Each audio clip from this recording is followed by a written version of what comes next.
통신병이 통신을 끊어? 너 대가리 깨져봐야 정신 차리지. 조교 박민철은 헬멧을 벗기더니 자신의 군화로 그녀의 머리를 짓밟기 시작했습니다. 아, 그만하세요. 그만? 너 같은 여자는 이렇게 해야 정신을 차려. 고막 출혈, 시신경 손상 의심, 실명 위험 있습니다. 지금 이송하지 않으면 영구 실명입니다. 실명 소견서. 그년 쉬하는 거야. 그냥 약 먹이고 덮어. 그리고 그 순간 하늘에서 헬기 세대가 동시에 부대로 내려왔습니다. 이야기는 그날보다 훨씬 전으로 돌아갑니다.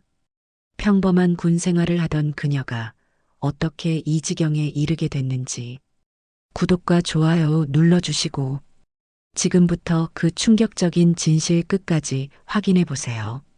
새벽 5시 기상 나팔이 울리기 전부터 정서윤은 이미 눈을 뜨고 있었습니다. 27살 육군 하사. 부대 내 여군은 단세뿐이었지만 그 중에서도 유독 그녀만이 모든 잔심부름과 차별의 표적이 되고 있었습니다. 정서윤, 또 지각이네. 소대장 백주혁이 날카로운 목소리로 외쳤습니다. 서윤은 실제로 지각한 적이 없었습니다. 오히려 남들보다 일찍 일어나 부대 청소까지 맞춰놓곤 했죠. 하지만 백주혁에게는 그런 건 중요하지 않았습니다. 여자가 군인 행세하면 부대가 썩는 거야. 어디서 오빠들 치마폭 안에 숨어 들어왔나? 백주혁의 조롱 섞인 말에 주변 병사들이 킥킥거렸습니다. 서윤은 고개를 숙인 채 묵묵히 참았습니다. 아무도 몰랐습니다. 정서윤이 현직 별 셋 오빠 셋을 둔 막내딸이라는 걸. 정지훈 중장, 정현우 소장, 정태호 준장. 세 오빠 모두 군 최고위직에 있었지만 서윤은 그 누구에게도 이 사실을 알리지 않았습니다. 서윤아, 왜 입대하려고 하는 거야? 몇 년 전 큰오빠 정지훈이 물었었습니다. 우리가 있는데 굳이 군대 같은 곳에서 고생할 필요 없잖아. 하지만 서윤의 대답은 단호했습니다. 오빠, 난 정서윤으로 살고 싶어. 누군가의 동생이 아니라 내 자신으로. 그렇게 오빠들 몰래 입대한 서윤에게 이겨야 할 건 부대가 아닌 자신이었습니다. 자신의 한계를 스스로 증명하고 싶었던 거죠. 정서윤, 식당 설거지 너가 해. 여자가 할 일이잖아. 부소대장이 무심하게 말했습니다. 서윤은 네, 알겠습니다라고 답했습니다. 설거지는 원래 당번제였지만 어느새 그녀의 전담 업무가 되어버렸습니다. 야, 정서윤. 내 군화도 좀 닦아놔. 선임병이 군화를 던지며 말했습니다. 여자가 이런 거라도 잘해야 부대에서 살아남지. 서윤은 말없이 군화를 받아들었습니다. 이미 자신의 것까지 포함해서 5켤레의 군화를 닦아야 했습니다. 점심시간 식당에서 혼자 설거지를 하던 서윤의 옆으로 같은 여군인 김상희가 다가왔습니다. 서윤아, 왜 맨날 너만 이런 일 하는 거야? 나도 도와줄게. 괜찮아요, 언니. 혼자 할 수 있어요. 서윤은 일부러 밝은 목소리로 답했습니다. 아니야, 이건 아니야.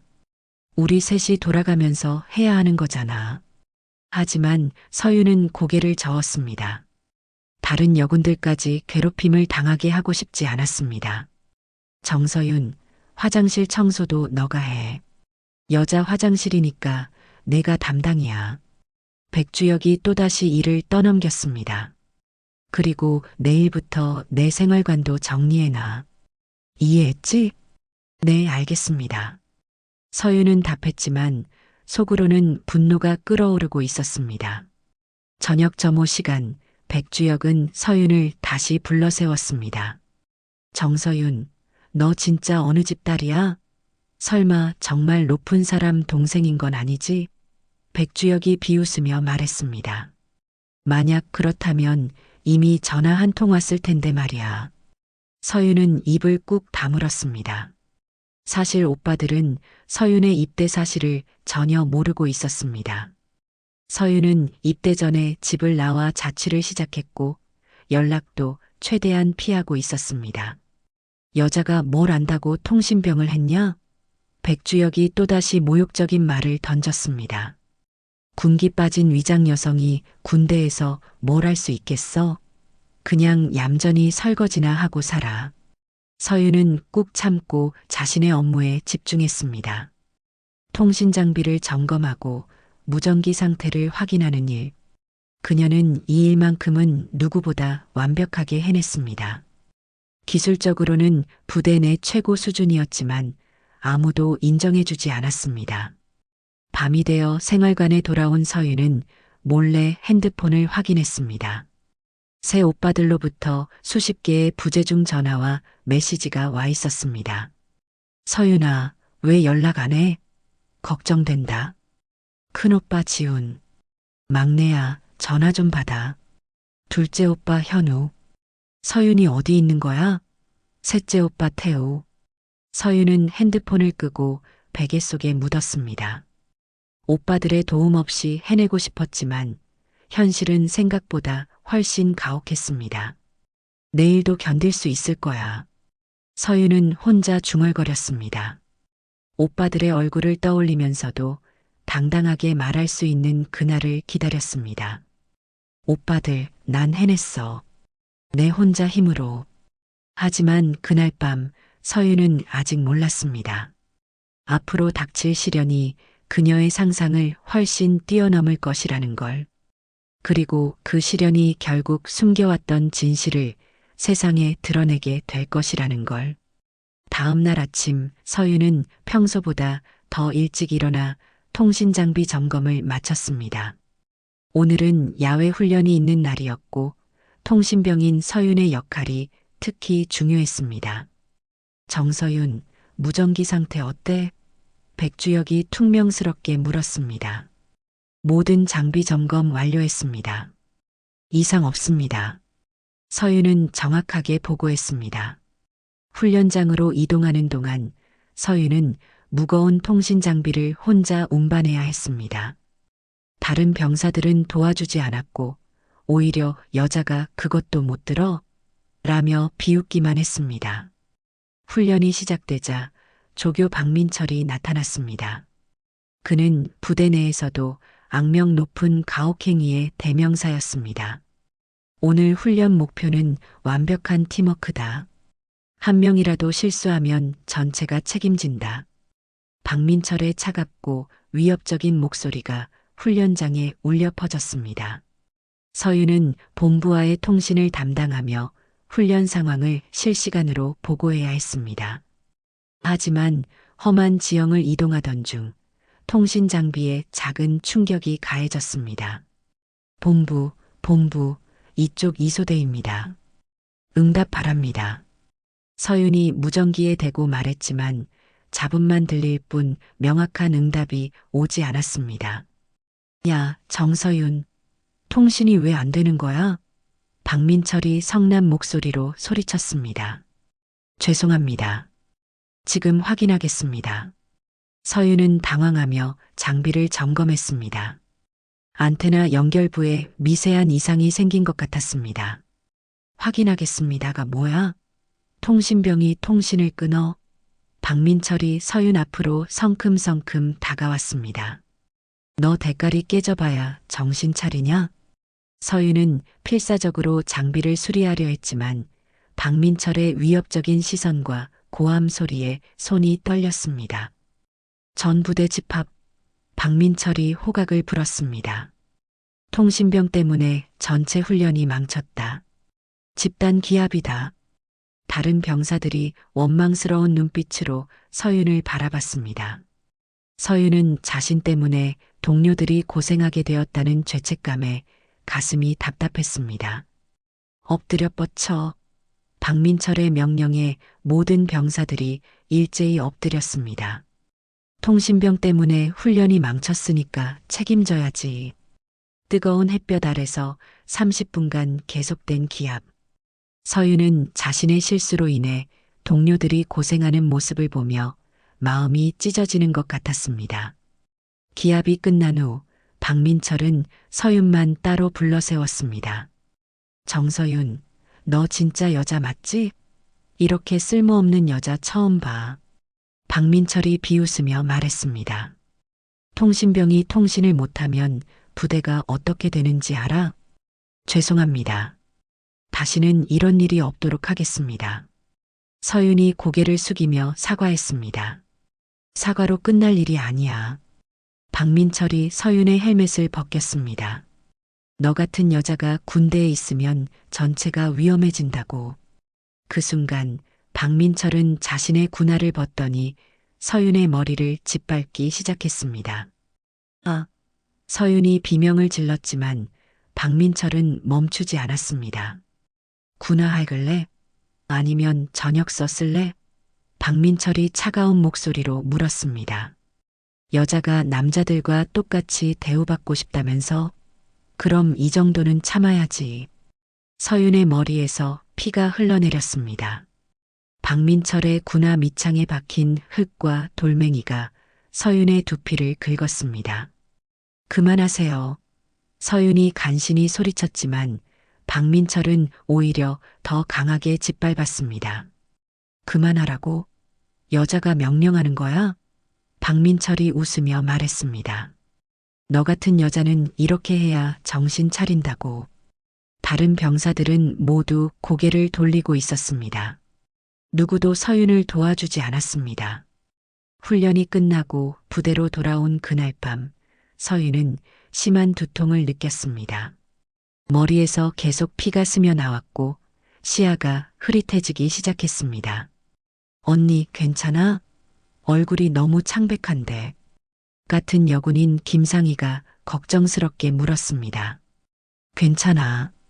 그냥 좀 피곤해서 그래. 서윤은 억지로 웃으며 답했습니다. 하지만 서윤의 상태는 괜찮지 않았습니다. 귀에서 이상한 소리가 들리기 시작했고 한쪽 눈의 시야가 점점 흐려지고 있었습니다. 검은 게 떠다녀요. 서윤이 혼자 중얼거렸습니다. 눈앞이 까매요. 그날 밤 서윤은 고막 출혈과 함께 시야 장애 증상을 느꼈습니다. 하지만 의무대에 가면 큰 문제가 될 것 같아서 혼자 참기로 했습니다. 생활관에서 혼자 누워있던 서윤은 오빠들의 얼굴을 떠올렸습니다. 만약 오빠들이 이 상황을 안다면 어떻게 할까? 하지만 서윤은 여전히 혼자 견뎌내고 싶었습니다. 견딜 수 있어. 견뎌야 해. 서윤은 스스로를 다독이며 눈을 감았습니다. 하지만 머릿속에서는 계속 박민철의 군화가 자신을 짓밟는 장면이 반복되고 있었습니다. 다음 날 아침, 서윤은 심한 어지럼증과 함께 눈을 떴습니다. 한쪽 눈의 시야가 완전히 검게 변해 있었고 귀에서는 계속 이명이 들려왔습니다. 언니, 얼굴이 너무 안 좋아 보여. 의무대 가봐야 하는 거 아니야? 김상희가 걱정스럽게 말했습니다. 아니야, 괜찮아. 그냥 잠을 못 자서 그래. 서윤은 비틀거리며 일어났지만 몇 걸음 걷지도 못하고 벽에 부딪혔습니다. 언니, 김상희가 서윤을 부축했습니다. 이거 완전히 이상한데? 지금 당장 의무대 가자. 서윤은 더 이상 거부할 수 없었습니다. 김상희의 부축을 받으며 의무대로 향했습니다. 의무병 이준호는 서윤의 상태를 보자마자 심각한 표정을 지었습니다. 언제부터 이런 증상이 있었어요? 이준호가 펠라이트로 서윤의 눈을 비추며 물었습니다. 어제 훈련 후부터요. 서윤이 힘겹게 답했습니다. 고막 출혈이 있고 한쪽 눈 시신경에 손상이 의심됩니다. 즉시 상급병원으로 이송해야 합니다. 이준호가 급하게 소견서를 작성하기 시작했습니다. 실명 위험이 있습니다. 지금 당장 정밀 검사를 받지 않으면 영구적인 시력 손실이 올 수 있어요. 이준호의 말에 서윤은 충격을 받았습니다. 실명이라고요?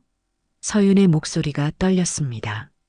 네, 외부 충격으로 인한 망막 손상과 시신경 압박이 의심됩니다. 어떤 충격을 받으셨나요? 서윤은 잠시 망설였습니다. 박민철의 가혹행위를 말해야 할까? 하지만 그랬다가는 더 큰 문제가 될 것 같았습니다. 훈련 중에 넘어져서 머리를 부딪혔어요. 서윤이 거짓말을 했습니다. 이준호는 긴급 소견서를 작성하며 중대장에게 보고하려 했습니다.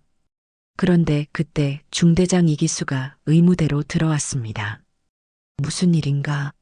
이기수가 물었습니다. 중대장님, 정서윤 하사가 심각한 눈 손상을 입었습니다. 즉시 상급병원으로 이송해야 합니다. 이준호가 소견서를 건네려 했습니다. 실명 소견서? 잠깐. 이기수가 서류를 받아들더니 말했습니다. 그거 내가 대신 올릴게.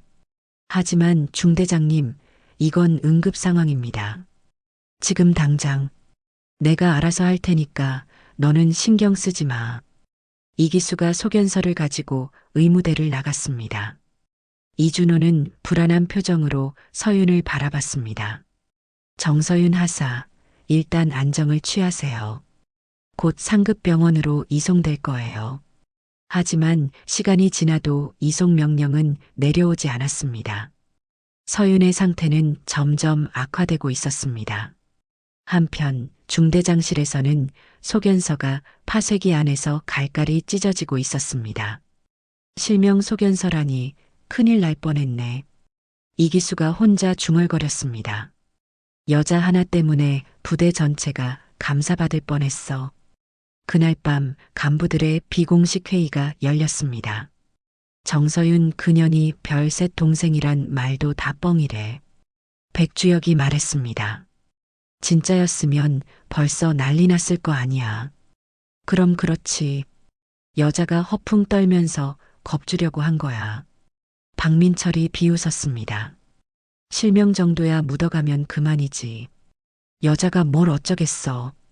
이기수가 냉소적으로 말했습니다. 의무병이 또 뭐라고 하면 어떻게 하지? 누군가 걱정스럽게 물었습니다. 이준호? 걔는 내가 알아서 처리할게. 군의관도 아닌 게 뭘 안다고 난리야. 이기수가 자신 있게 답했습니다. 다음 날 서윤의 상태는 더욱 악화되었습니다. 한쪽 눈 시야를 완전히 잃었고 심한 두통에 시달리고 있었습니다. 중대장님, 정서윤 하사 상태가 심각합니다. 정말 지금 당장 병원에 가야 해요. 이준호가 다시 보고했습니다. 괜찮아. 약 먹고 자고 나면 나아질 거야. 이기수가 무심하게 답했습니다. 여자들은 원래 예민해서 그래. 별거 아닌 걸 갖고 호들갑 떠는 거야. 하지만 이준호, 내가 군의관이야? 내가 판단할 일이니까 신경 쓰지 마. 이준호는 분노했지만 계급상 더 이상 말할 수 없었습니다. 그날 점심시간 서윤은 식판을 들고 가다가 기둥에 부딪혀 넘어졌습니다. 시야가 흐려서 제대로 볼 수 없었기 때문입니다. 서윤이 바닥에 쓰러지며 이마에서 피가 흘러내렸습니다. 정서윤이 또 넘어졌네. 한 병사가 웃으며 말했습니다. 너 앞도 못 보면서 군대에 왜 왔냐? 다른 병사가 비웃었습니다. 박민철이 나타나서 서윤이 쓰러진 모습을 핸드폰으로 찍기 시작했습니다. 이거 재밌는데? 단톡방에 올려야겠다. 박민철이 음흉하게 웃었습니다. 제발, 그러지 마세요. 서윤이 간신히 말했지만 박민철은 이미 사진을 전송하고 있었습니다. 그날 밤 부대 내 비밀 단톡방에는 서윤의 사진과 함께 조롱 메시지들이 올라왔습니다. 암 못 보는 여군 키읔키읔키읔. 이게 바로 여군의 현실 키읔키읔. 애초에 군대 올 자격이 없는 년. 서윤은 이 모든 상황을 알지 못한 채 생활관에서 혼자 고통을 견뎌내고 있었습니다. 시야는 점점 더 흐려지고 있었고 머리는 터질 것 같이 아팠습니다. 오빠들. 서윤이 혼자 중얼거렸습니다. 도와줘. 하지만 아직 아무도 서윤의 위험한 상황을 알지 못했습니다. 며칠이 지났지만 서윤의 상태는 전혀 나아지지 않았습니다. 오히려 시야 장애는 더욱 심해졌고 두통도 견디기 어려울 정도였습니다. 언니, 정말 괜찮아? 병원 안 가도 돼? 김상희가 걱정스럽게 물었습니다. 응, 괜찮아. 좀 나아지고 있어. 서윤은 거짓말을 했습니다. 사실 하루하루가 지옥 같았습니다. 그날 밤 서윤은 야간 근무를 맡게 되었습니다. 통신실에서 밤새 무전기를 지켜야 하는 임무였습니다. 정서윤, 밤새 무전기 잘 지켜. 혹시라도 또 문제 생기면 너 진짜 저녁이야. 백주혁이 경고했습니다. 네, 알겠습니다. 서윤이 답했지만 한쪽 눈이 거의 보이지 않는 상태에서 계단을 오르내리는 것조차 위험했습니다. 새벽 2시경, 서윤은 화장실에 가기 위해 계단을 내려가고 있었습니다. 하지만 시야가 흐려서 계단의 높이를 제대로 판단할 수 없었습니다. 아, 서윤이 발을 헛디디며 계단에서 굴러떨어졌습니다. 쿵, 쿵, 쿵. 콘크리트 계단을 굴러내려간 서윤은 바닥에 그대로 쓰러졌습니다. 머리에서 다시 피가 흘러나왔고 이번에는 눈에서도 핏줄이 터지기 시작했습니다. 서윤이 신음했지만 새벽 시간이라 아무도 없었습니다. 한참 후에야 야간 순찰을 돌던 김병장이 서윤을 발견했습니다. 정서윤이잖아. 야, 괜찮아? 김병장이 서윤을 흔들어 깨웠습니다. 네, 괜찮습니다. 서윤이 간신히 일어났지만 눈에서 계속 피가 흘러나왔습니다. 이거 완전 심각한데? 지금 당장 의무대 가야겠어. 김병장의 부축을 받으며 의무대에 간 서윤을 본 이준호는 깜짝 놀랐습니다. 망막 출혈이 심각합니다. 이대로 두면 영구 실명될 수 있어요. 이준호가 다급하게 말했습니다. 지금 당장 종합병원으로 후송해야 합니다. 이준호는 다시 한번 긴급 의료 후송 요청서를 작성했습니다. 하지만 중대장 이기수는 또다시 이를 가로막았습니다. 망막 출혈? 과장하는 거 아니야? 이기수가 의심스럽게 말했습니다. 중대장님, 이건 정말 응급 상황입니다. 지금 당장 조치하지 않으면 그녀는 실명이 아니라 쇼야. 약 먹고 자고 나면 괜찮다 전해. 이기수가 단호하게 말했습니다. 이준호는 분노했지만 계급사회에서는 어쩔 수 없었습니다. 하지만 이대로 두면 정말 서윤이 위험하다는 생각이 들었습니다. 그날 오후 이준호는 서윤의 상태를 촬영해서 상급부대에 보고하기로 결심했습니다. 서윤의 눈에서 피가 흘러나오는 모습과 의학적 소견을 담은 사진을 찍었습니다. 정서윤 하사, 제가 꼭 도와드릴게요. 이대로 둘 수는 없어요. 이준호가 서윤에게 말했습니다. 이준호는 급하게 보고서와 함께 사진을 작성했습니다. 하지만 부대 내 전산망이 복잡해서 실수가 생겼습니다. 원래는 의무대 상급부대로 보내려던 보고서가 컴퓨터 오류로 인해 엉뚱한 곳으로 발송되었습니다. 바로 특전사 작전과로 말입니다. 이게 뭐지? 특전사 작전과 정태우 준장 소속 참모가 메일을 확인하며 의아해했습니다. 메일에는 한 여군의 처참한 모습이 담긴 사진과 함께 망막 출혈, 실명 위험, 긴급 후송 필요라는 의학적 소견이 적혀 있었습니다. 준장님, 이상한 메일이 왔는데요. 참모가 정태우에게 보고했습니다. 정태우는 사진을 보는 순간 얼굴이 하얗게 변했습니다. 사진 속 여군의 얼굴을 단번에 알아봤기 때문입니다. 서윤이야. 정태우가 떨리는 목소리로 중얼거렸습니다. 우리 막내야. 사진 속에서 서윤은 눈에서 피를 흘리며 고통스러워하고 있었습니다. 얼굴은 처참하게 멍들어 있었고 한쪽 눈은 거의 감겨 있었습니다. 정태우는 즉시 두 형에게 전화를 걸었습니다. 형, 지금 당장 내 사무실로 와. 서윤이 이리야. 30분 후 정현우 소장과 정지훈 중장이 정태우의 사무실에 도착했습니다. 무슨 일이야? 서윤이가 어떻게 됐다는 거야? 정현우가 다급하게 물었습니다. 정태우는 사진을 보여주었습니다. 두 형은 사진을 보는 순간 분노로 온몸이 떨렸습니다. 이게 뭐야? 서윤이가 왜 이렇게 됐어? 정지훈이 주먹을 꽉 쥐며 말했습니다. 눈이 터졌어. 누가 내 동생 얼굴에 군화를 찍은 거야. 정태우의 목소리가 차갑게 변했습니다. 어느 부대야? 정현우가 물었습니다. 청룡사단 맹호연대야. 서윤이가 거기 있는 줄 몰랐어. 그 부대가 우리 막내를 이렇게 만들었다고? 정지훈의 눈에 살기가 돌았습니다. 세 형제는 그 자리에서 긴급 회의를 시작했습니다. 군 최고위직인 3명이 동시에 움직이면 어떤 일이 벌어질지 충분히 예상할 수 있었습니다. 작전명 붉은 방패 발동한다. 정태우가 말했습니다. 국방부부터 감찰본부까지 전부 동원한다. 정현우가 덧붙였습니다. 이건 작전이 아니다.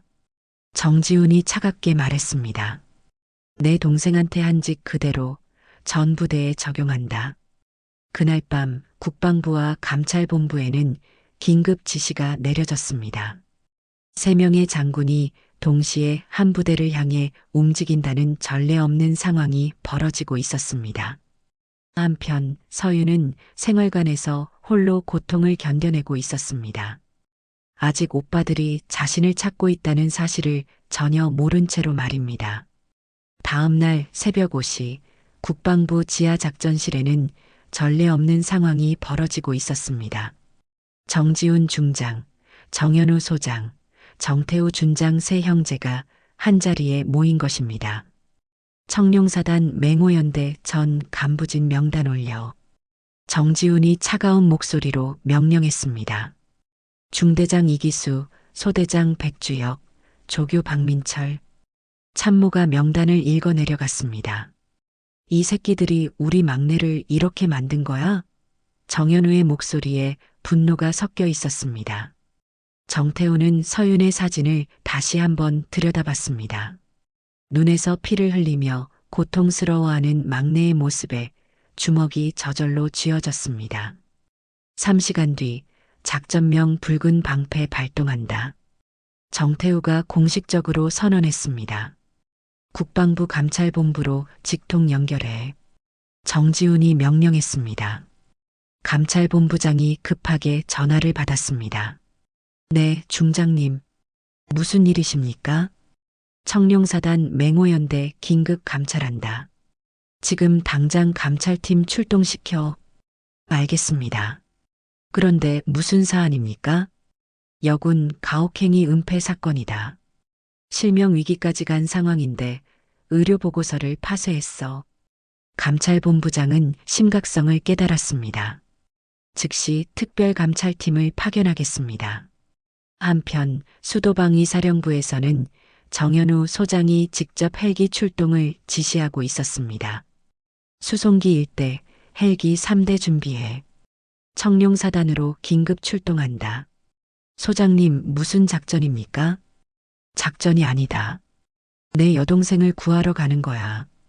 특전사에서도 정태우 준장이 직접 움직이고 있었습니다.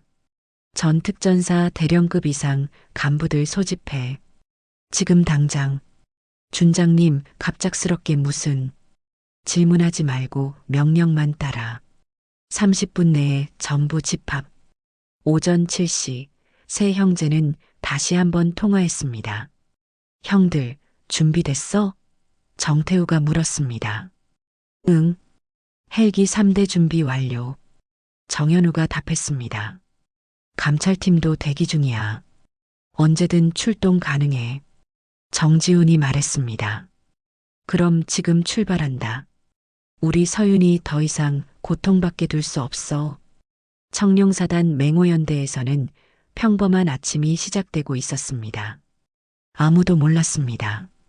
곧 전례 없는 일이 벌어질 것이라는 걸.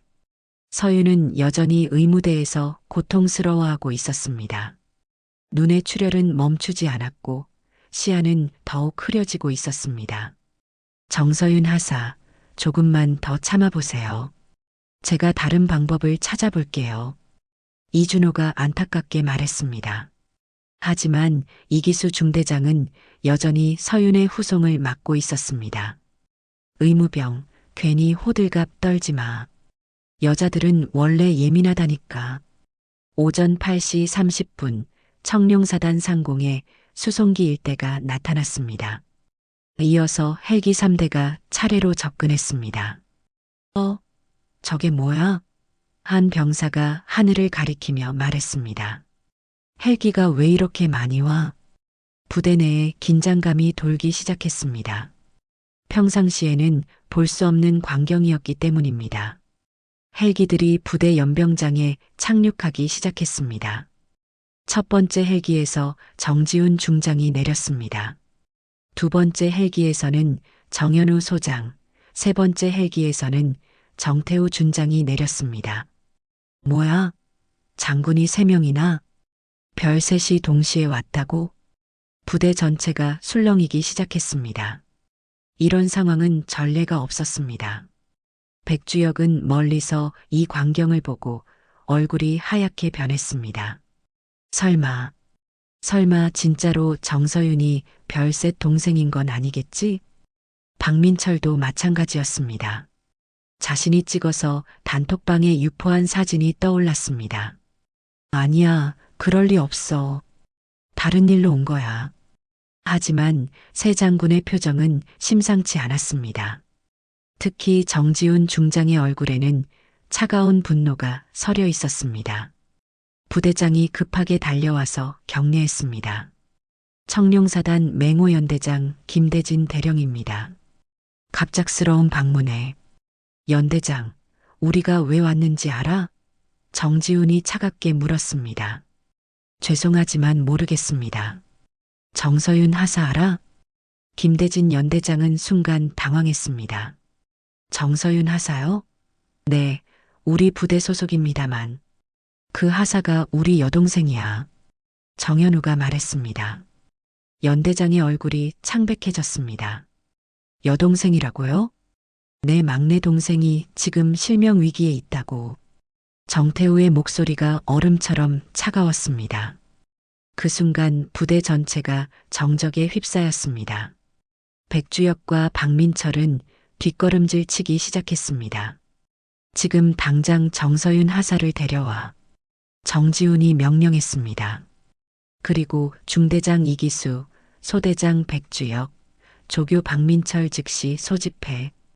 연대장은 급하게 명령을 전달했습니다. 하지만 박민철은 이미 도망치려 하고 있었습니다. 박민철, 어디 가는 거야? 다른 병사가 그를 붙잡았습니다. 아니야, 나는 아무것도 안 했어. 박민철이 절규했습니다. 하지만 이미 모든 것이 드러나고 있었습니다. 부대 스피커에서는 다음과 같은 방송이 흘러나왔습니다. 전 장병 주모, 정서윤 하사 관련 가혹행위 조사를 위해 국방부 감찰본부가 도착했습니다. 관련자들은 즉시 연병장으로 집합하십시오. 그 순간 백주혁이 떨리는 목소리로 외쳤습니다. 그년 실명 쉬한 거라니까요. 진짜 그런 줄 몰랐습니다. 하지만 그의 목소리는 이미 부대 전체에 울려 퍼지고 있었습니다.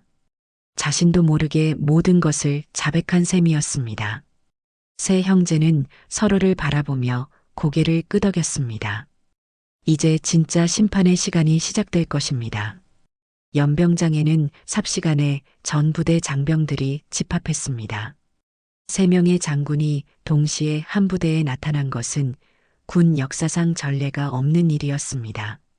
정지훈 중장이 앞으로 나서며 마이크를 잡았습니다. 나는 육군 중장 정지훈이다. 오늘 이 자리에 온 이유는 단 하나다. 우리 막내 여동생 정서윤 하사에게 무슨 일이 일어났는지 정확히 파악하기 위해서다. 부대 전체가 숨을 죽였습니다. 정서윤이 정말로 별셋 오빠들의 동생이었다는 사실에 모두가 충격을 받았습니다. 정서윤 하사를 지금 당장 이곳으로 데려와라. 정현우 소장이 명령했습니다. 몇 분 후 이준호의 부축을 받으며 서윤이 나타났습니다. 한쪽 눈에는 붕대가 감겨 있었고 얼굴은 멍투성이었습니다. 새 오빠는 서윤의 모습을 보는 순간 주먹을 꽉 쥐었습니다. 서윤아. 정태우가 떨리는 목소리로 불렀습니다. 서윤은 오빠들의 목소리를 듣고 깜짝 놀랐습니다. 오빠들, 왜 여기에? 우리가 늦었다. 미안해. 정지훈이 서윤에게 다가가며 말했습니다. 오빠, 나는 괜찮아. 정말 괜찮다고. 서윤이 억지로 웃으려 했지만 눈물이 흘러내렸습니다. 정현우는 서윤의 상처를 보며 분노가 끓어올랐습니다. 누가 우리 동생을 이렇게 만들었어? 그때 백주혁이 떨면서 앞으로 나왔습니다. 저는 정말 몰랐습니다. 정서윤 하사가 장군님들의 동생인 줄 몰랐어요. 몰랐다고? 정태우가 차갑게 웃었습니다. 그럼 동생이 아니었으면 이렇게 해도 된다는 뜻이야? 백주혁은 말문이 막혔습니다. 박민철도 끌려 나왔습니다. 그는 이미 얼굴이 새하얗게 질려 있었습니다. 조교 박민철이군. 정지훈이 박민철을 바라보며 말했습니다. 내가 우리 동생 머리를 군화로 짓밟았다며? 아닙니다. 저는 그냥 훈련을 시킨 거예요.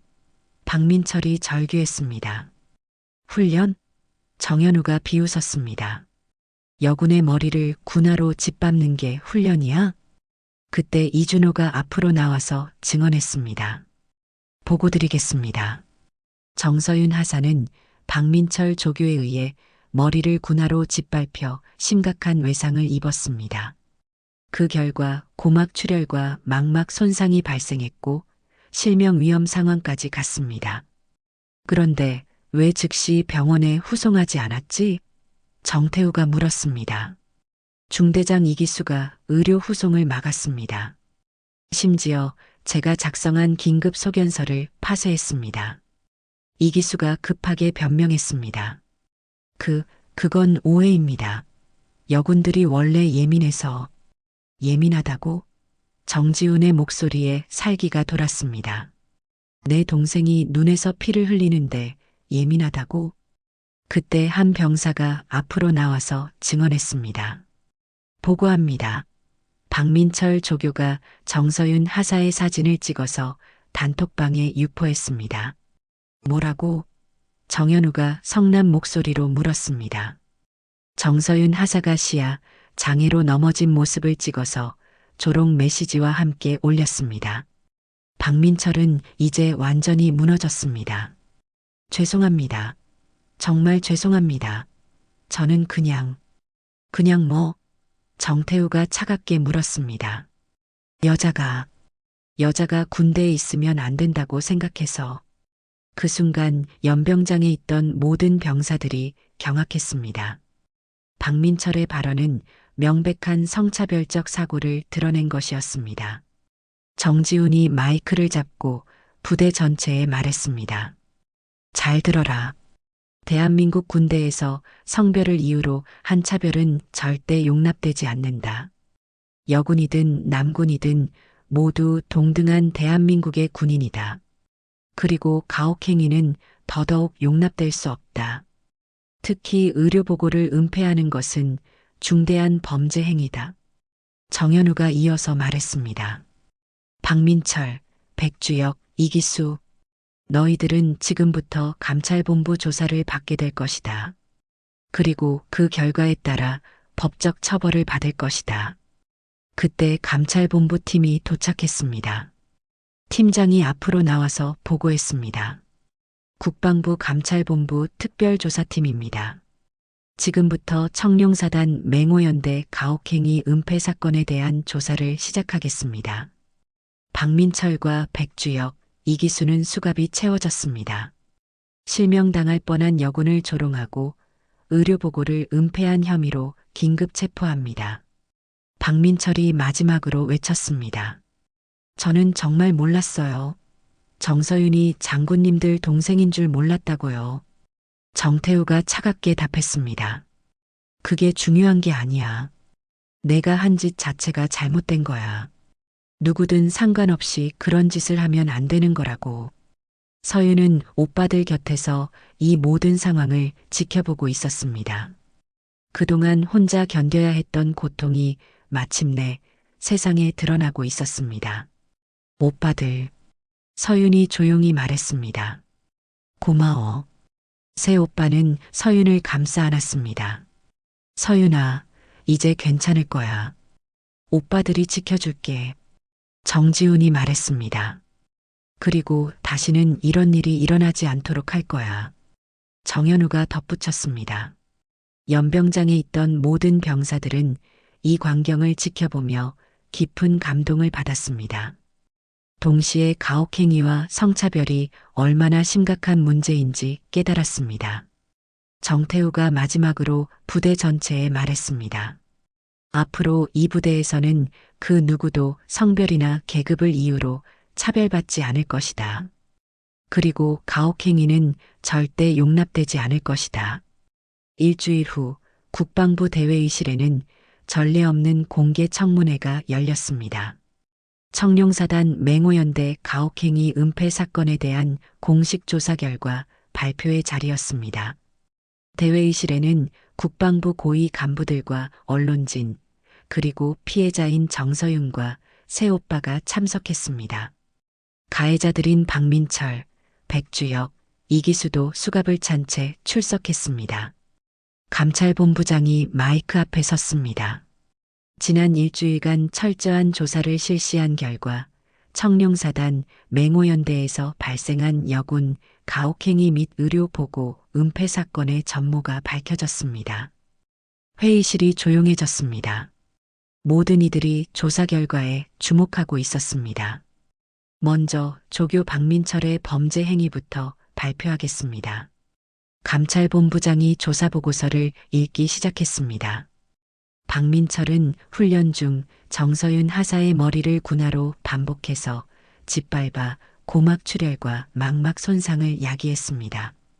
또한 피해자가 시야, 장애로 넘어진 모습을 촬영하여 부대 내 단톡방에 조롱 메시지와 함께 유포했습니다. 박민철은 고개를 숙인 채 떨고 있었습니다. 이는 명백한 성별 차별적 가혹행위이며 개인정보보호법 위반에도 해당합니다. 다음으로 소대장 백주혁의 행위입니다.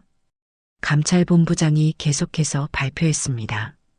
백주혁은 지속적으로 정서윤 하사를 군기 빠진 위장 여성이라 칭하며 언어적 성희롱을 일삼았습니다. 또한 여성이라는 이유로 부당한 업무를 강요하고 차별적 대우를 했습니다. 백주혁의 얼굴이 창백해졌습니다. 마지막으로 중대장 이기수의 범죄 행위입니다. 이기수는 정서윤 하사의 실명 위기 상황을 인지하고도 의료 후송을 고의적으로 지연시켰습니다. 더 나아가 의무병이 작성한 긴급 의료 소견서를 파쇄하여 증거를 인멸했습니다. 회의실에서 탄식 소리가 흘러나왔습니다. 그때 정현우 소장이 자리에서 일어났습니다. 발언 허가를 요청합니다. 수도방위 사령부 소장 정현우, 발언하십시오. 정현우는 마이크 앞에 서서 차분하지만 단호한 목소리로 말하기 시작했습니다. 정서윤 하사는 제 여동생입니다. 하지만 오늘 이 자리에서 저는 한 명의 군인으로서 그리고 대한민국 국방의 책임자 중 한 명으로서 말씀드리고 싶습니다. 회의실이 더욱 조용해졌습니다. 군화 할그라는 말이 버젓이 오가는 부대가 대한민국 군대입니까? 여성이라는 이유만으로 인간 이하의 취급을 받아야 하는 곳이 우리의 군대입니까? 정현우의 목소리에는 분노와 슬픔이 동시에 담겨 있었습니다. 제 동생은 누구의 도움도 받지 않고 자신의 힘으로 군인이 되고 싶어 했습니다. 그런 동생이 성별을 이유로 이런 참혹한 일을 당해야 했다는 사실이 저는 너무나 부끄럽습니다. 박민철이 갑자기 자리에서 일어나 무릎을 꿇었습니다. 죄송합니다. 정말 죄송합니다.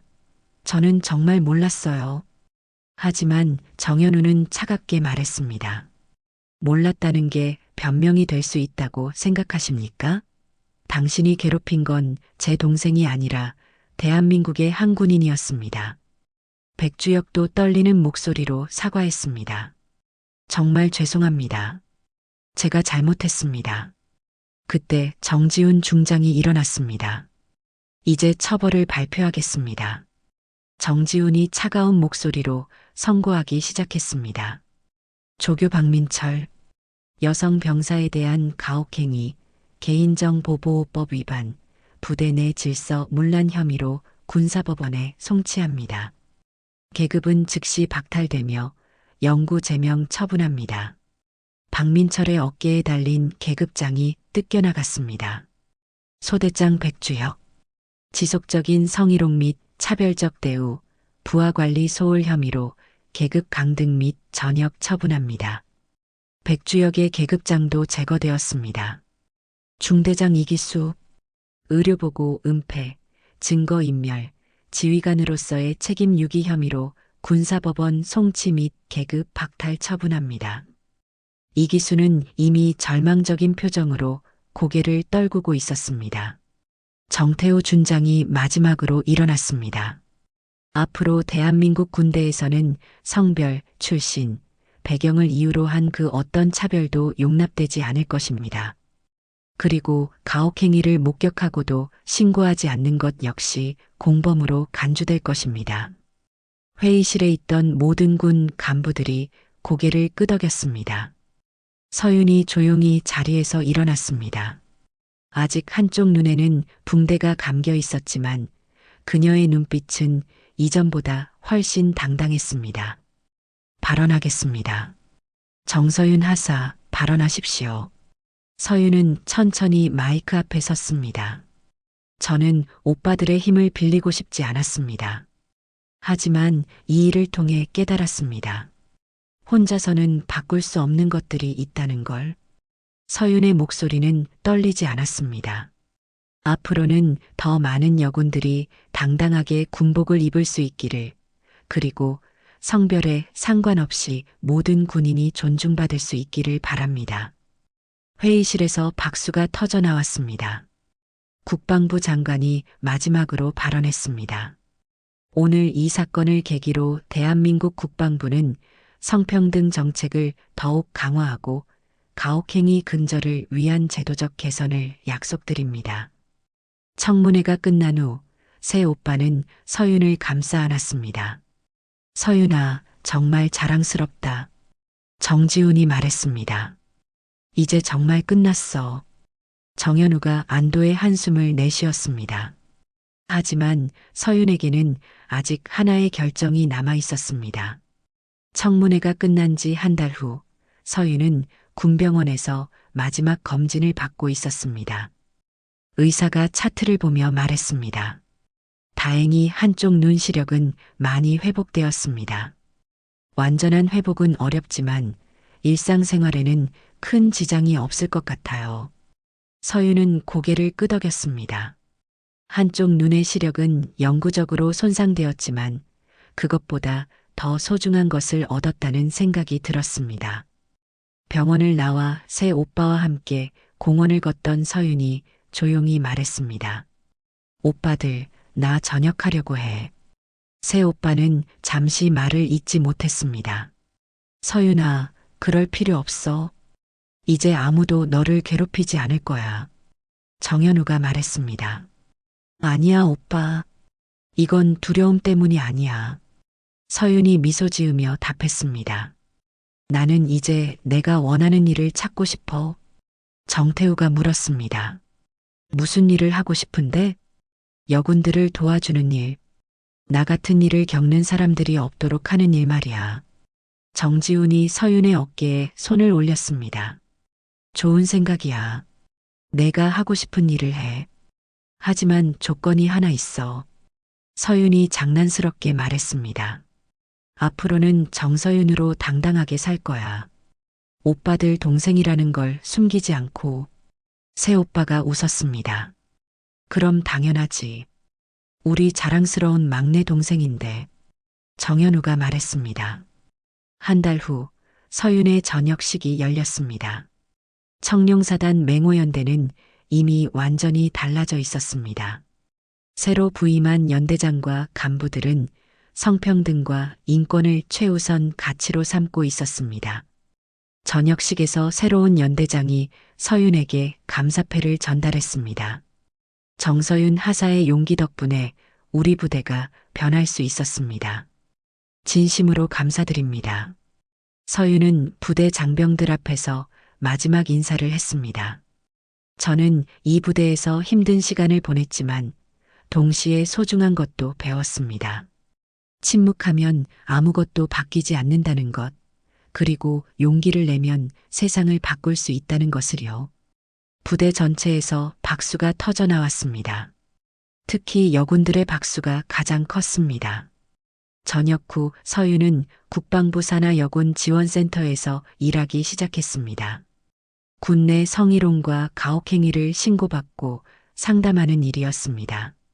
첫 출근 날 서윤의 사무실 문에는 정서윤 상담사라는 명패가 걸려 있었습니다. 상담사님, 첫 상담 신청이 들어왔습니다. 동료가 말했습니다. 서윤의 첫 상담자는 20살의 여군이었습니다.